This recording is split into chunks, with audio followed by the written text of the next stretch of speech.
What if a video game wasn't just made for entertainment, but also to represent real military life? That's exactly what America's Army set out to do. Released in the early 2000s, this unique tactical shooter wasn't created by a typical game studio. It was developed by the United States Army itself.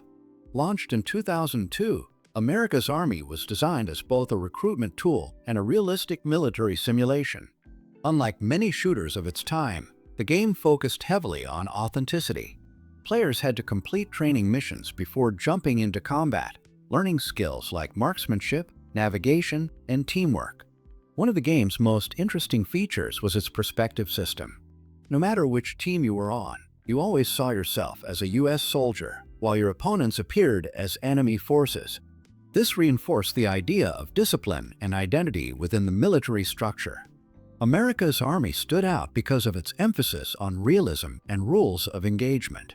Players were expected to follow military conduct. Breaking rules, like harming teammates, could result in penalties or even being kicked from missions. The gameplay encouraged communication, strategy, and cooperation rather than fast-paced, arcade-style action. Specialized roles, such as medic or sniper, required additional training, adding depth and progression to the experience.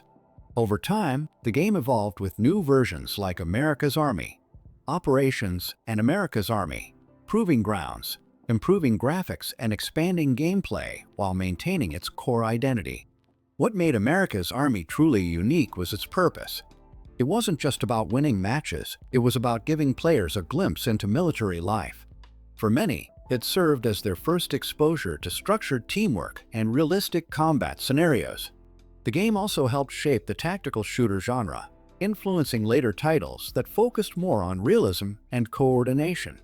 And despite being free to play, it maintained a dedicated player base for years.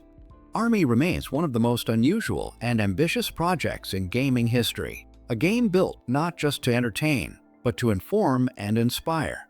Whether you see it as a simulation, a recruitment tool, or simply a piece of gaming history, one thing is clear: it changed the way people think about what a video game can be.